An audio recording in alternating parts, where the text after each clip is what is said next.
Sir, Shahbaz Gill साहब के मामले पर अदालत ने आज सवाल किया कि क्या वाकई में उन पर तशद्दुद किया जा रहा है या सिर्फ ये खबरें गर्दिश करी और आईजी से रिपोर्ट भी तलब की गई, जबकि पंजाब हुकूमत इन खबरों की तरदीद कर रही और कह रही है कि कोई तशद्दुद नहीं किया गया शहबाज गिल साहब पर। आप क्या समझते हैं कि अगर रिपोर्ट में तशद्दुद वाकई में वाज़े हो जाती है तो फिर इसके कॉन्सिक्वेंसेस क्या होंगे? तशद्दुद नहीं है रिपोर्ट में। जी जी, पहली बात तो ये कि जो रिपोर्ट जमा करवाई है आज उन्होंने, उसमें तशद्दुद नहीं है। लेकिन इसमें मैं आपको एक दो बातें इसमें मज़ीद तरह ऐड करूँ। पहली बात तो ये कि आपने जो इमरान खान साहब की आज तकरीर उन्होंने की मीडिया के हवाले से, उस तकरीर से ये बिल्कुल वाज़ेह हुआ है कि वो जो एक बैकडोर डिप्लोमेसी हो रही थी जिसमें फैसल वाउडा साहब और परवेज़ खटक साहब शरीक थे, वो बैकडोर डिप्लोमेसी जो है वो बात आगे नहीं बढ़ी। और ये भी मैं आपको एक बात बताऊं कि उस बैकडोर डिप्लोमेसी में ये बड़ी एक अजब सी लगेगी बात, लेकिन उस बैकडोर डिप्लोमेसी में मुस्लिम लीग नून के भी एक अहम रहनुमा शामिल थे। अच्छा। मुस्लिम लीग नून के एक अहम रहनुमा भी परवेज़ खटक साहब के साथ ये कोशिश कर रहे थे कि इमरान खान साहब और जो इस्टेब्लिशमेंट है उनका तनाव कम हो। ये बड़ी इंटरेस्टिंग बात है। और एक ऐसी शख्सियत जो वफाकी वजीर भी हैं, ठीक है, वो भी कोशिश कर रहे थे कि तलखी कम हो, लेकिन ताकि मामला जो है वो आगे बढ़ें किसी तरह, और ये मामला, लेकिन वो बात जो है उनकी कहीं दरमियान में ख़राब हो गई और ख़राब हो गई। और आज इमरान खान साहब की तकरीर से भी ये बात वाज़ेह हुई। दूसरी जो बात है वो ये है कि इमरान खान साहब, ये जो शहबाज गिल साहब का इशू है, ये बड़ा संजीदा मामला है। शहबाज गिल साहब जो हैं वो, उनकी जो रिपोर्ट है उसमें ज़ाहिर है कि दमा है, तो उसके उनको बचपन से या छोटी उम्र से उनको अज़मा का प्रॉब्लम है, और उसके अलावा जो है वो ऑक्सीजन सैचुरेशन उनकी ठीक थी, लेकिन चेस्ट एक्सरेज वगैरह सजेस्ट किए डॉक्टर्स ने, ज़ाहिर है वो पैचेस वगैरह मुख्तलिफ आ जाते हैं लंग्स पे। और उसके अलावा टेंडरनेस, डीप पेशेंट पे टेंडरनेस, यानी ज़्यादा दबाएं तो जो है वो दर्द वगैरह महसूस हो रहा है कुछ जगहों पे उन्हें। और बाकी जो खबर है मेरे पास वो ये है कि एक तो इनको अभी तक ये प्रोग्राम जब जा रहा है लाइव, तो अदालत ने कहा कि वकला को इजाज़त दी है कि वो मिल सकते हैं फैसल चौधरी साहब, लेकिन वो अदालत का चूंकि फैसला नहीं आया अभी तक हॉस्पिटल में, तो इसलिए वकला अभी तक उनसे मिल नहीं सके, और इस मुकदमे की समाअत जो है वो पीर तक चली गई है। इस दौरान आज रात या कल सुबह या रात गए या किसी भी वक्त अचानक शहबाज गिल साहब को हॉस्पिटल से डिस्चार्ज किया जा सकता है, और जिसका मतलब ये है कि पुलिस उनको जिस्मानी रिमांड अपनी ले जाएगी फौरी तौर पर, क्योंकि अदालत का जो फैसला है, उस अदालत के फैसले में वो जो जिस्मानी रिमांड वाली बात का जो हुक्म था, वो जो सेशन अदालत का था, उसको उन्होंने स्टे नहीं किया, यानी उसको मुअत्तल नहीं किया पीर तक, बल्कि कहा है कि पीर को समाअत होगी, यानी वो अपनी जगह मौजूद है फैसला जी, उन्होंने उसको स्टे नहीं दिया। आज जो मेरा ख्याल, जो मैं तो इस पे कोई कानूनी राय नहीं दे सकता, लेकिन जितना मैं समझता हूं इस मामले को, कि इनके वकला को उस फैसले को स्टे करवाना चाहिए था कि जी आप हमें स्टे दे दें, यानी उस फैसले को मुअत्तल कर दें आप, या ऐसी कोई बात, उसके ऊपर बहस ही नहीं हुई, यानी वो अपनी जगह मौजूद है कि किसी भी वक्त अगर हॉस्पिटल से वो हॉस्पिटल डिस्चार्ज होते हैं तो इस्लामाबाद पुलिस कस्टडी मिलेगी, सही, और 48 घंटे पूरे करेगी अपने तहवील में।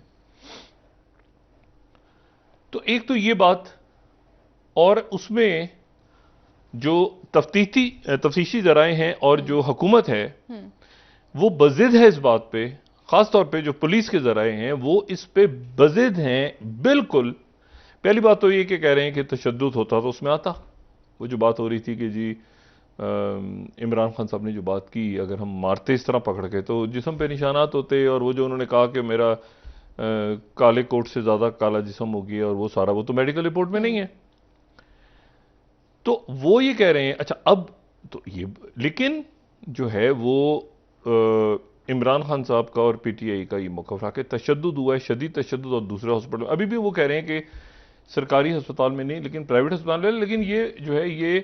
तो फिर ये तो सारे ही कैदी जो हैं ये सारे, मतलब नहीं पॉसिबल नहीं है ना, सरकारी हॉस्पिटल में और प्राइवेट में फ़र्क होता है। एनीवे, वो एक अदालत जब ऑर्डर देती है तो वो, और उसमें जो पिम्स के डॉक्टर्स हैं, तो पिम्स के हेड ऑफ डिपार्टमेंट्स हैं, मुख्तलिफ डिपार्टमेंट्स के हेड हैं जो उस मेडिकल बोर्ड में।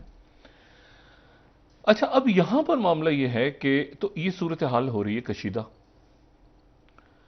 नवाज शरीफ साहब के हवाले से। एक तो वो कल बरतानिया के साथ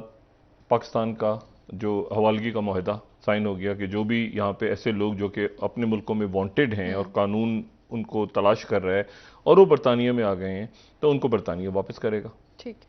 पाकिस्तान में अगर बरतानिया से ऐसे लोग आ जाते हैं तो पाकिस्तान तो कहे बगैर ही वापस कर देता है। ठीक है ना, हमसे तो कहने की जरूरत ही नहीं पेश आती। हम तो कभी कभी अपने लोग भी दे देते हैं गलती से। बहरहाल मसला ये है कि वो जो है वो, तो ये एक मामला संगीन है कि वो उधर से नवाज शरीफ साहब का अब जो सितंबर में आना है, वो सितंबर में आना जो है वो कल भी बात हुई थी, क्या वो अजब सा मामला होगा सितंबर। अच्छा, मैंने जो मुस्लिम लीग नून के लोगों से पूछा, उनको कोई प्लान नहीं पता, उन्हें कोई प्लान नहीं पता कि नवाज शरीफ साहब कब आ रहे हैं, कौन सी तारीख तय हुई है, क्या हुआ है। और हुकूमत की सतह पर ये मामला, ये कानून साजी हुई है या रियासत की सतह पे हुई है, वो इस बात से बेखबर है। वो कह रहे हैं ये कैसे हुई, तो हमें इस वक्त नहीं करना चाहिए था, मियां साहब जब तक मामला आती तो ऊपर नीचे हो गया। बहरहाल तो एक कन्फ्यूजन हुकूमत में मौजूद है, और मैं बार बार ये बात दोहराता हूं कि अच्छा, जावेद लतीफ़ साहब बड़े ज़बरदस्त नवाज शरीफ साहब के कारकुन हैं, वजीर हैं, जो भी हैं, वो नवाज शरीफ साहब के लॉयलिस्ट हैं, पक्के सॉलिड। उनकी बात अच्छी लगे बुरी लगे, लेकिन वो नवाज शरीफ साहब की आज उन्होंने बात जो की, अब उनकी बात जो है वो भी एक अजब बात है जी। देखें, कोई तनकीद करने से पहले थोड़ी सी तारीफ करना जरूरी होता है ना। बहुत अच्छा आदमी है, बहुत जबरदस्त है, सब कुछ है, लेकिन बात अजीब बात उन्होंने की कि नवाज शरीफ साहब के वापस आने के बाद पता चलेगा कि न्यूट्रल है कि नहीं है। और नवाज शरीफ साहब के साथ क्या करते हैं, कह रहे हैं कि हम देखना चाहते हैं नवाज शरीफ साहब की वापसी के बाद कि क्या वाकई में न्यूट्रल है इदारे या नहीं। नहीं, अदारे न्यूट्रल होंगे तो फिर कानून के मुताबिक ही होगा ना मामला। मतलब क्या रेड कारपेट, क्या मतलब गार्ड ऑफ ऑनर, क्या किया, मतलब देखें ना, अजीब मामला है। उधर इमरान खान कह रहे हैं कि ये न्यूट्रल जो है वो ये क्यों है, वो कह रहे हैं हम चेक करेंगे कि न्यूट्रल है कि नहीं है। मतलब एक अजीब सा मुल्क में जो है ना, एक सबको गिले हैं सर न्यूट्रल से। आप यकीन करें कि इस वक्त पाकिस्तान का जो, अगर एक तो मईशत है ना, मईशत और मईशत हमारी उस वक्त ये सारी प्रेडिक्शंस हो रही थी, और मिफ्ता इस्माइल साहब और ये IMF और महंगाई और सारा, जबकि जब तक ये सैलाबों का तूफान नहीं आया, ये अजाब नहीं आया था सैलाबों का, ये जो बलूचिस्तान और सिंध और पंजाब और ये सारे इलाके, और आज वो देखा होगा गाड़ी भी उसमें बह गई और पूरी फैमिली बच्चों समेत। और ये जो अलमी जन्म ले रहे हैं, आपने कहीं से कोई आवाज सुनी है इनके लिए? और इन सैलाबों के, ये जो बजट बने थे ना, ये इन सैलाबों से पहले बने थे कि इतनी महंगाई होगी और ऐसा बजट होगा और ये होगा और वो होगा। ये इस तबाही और बर्बादी के बाद मुल्क में महंगाई का क्या हाल होगा, और किस तरह से लोग अपने पैरों पे खड़े होंगे, और किस तरह से बिजली का सारा निजाम और पानी का सारा, सड़कें टूट गई हैं, बह गई, और ये कब तक होगा, कब तक जारी रहेगा। अगर किसी एक चीज में दिलचस्पी नहीं है किसी को, तो वो ये है जो कि पूरे मुल्क के अंदर ये तबाही और बर्बादी आई हुई है, और इसमें एक या तो इंतजामिया, या फिर लोग खुद, या फिर कहीं एडिटर्स, कहीं सैलानी, कहीं छिपा, कहीं और इस तरह की और तंजीमें जो वॉलंटियर्स की हैं, या लोग खुद एक दूसरे की मदद कर रहे हैं। कोई कश्तियां लेके उतर रहा है पानी में, कोई बच्चों को ढूंढ रहा है, उनकी लाशें तलाश हो रही हैं। मजाल है जो कोई शख्स किसी के घर जाके कहीं खड़ा आपको नजर आ जाए, कोई वजीर, कोई मुशीर, कोई एमएनए, कोई एमपी, अक्रॉस द बोर्ड किसी जमात का कोई शख्स आपको वहां खड़ा नजर आ जाए कि अब कहेंगे मीडिया कहां होता है, मीडिया तो होता है ना, तभी तो ये पिक्चर्स बनती हैं, तस्वीरें आती हैं। लेकिन मसला यह है कि ये पहली दफा ऐसा हो रहा है कि यानी ये बदतरीन सैलाब हैं शायद साल में। मतलब मुझे नहीं पता कि इससे पहले इतनी फ्लडिंग कब हुई है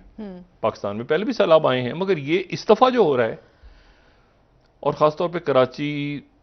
समेत सिंध के दूसरे इलाकों में, सांगड़ में, हैदराबाद, डूबे हुए हैं शहर, बलोचिस्तान, पंजाब के इलाके, फसलें डूब गई, फसलें पानी के अंदर डूबी हुई हैं।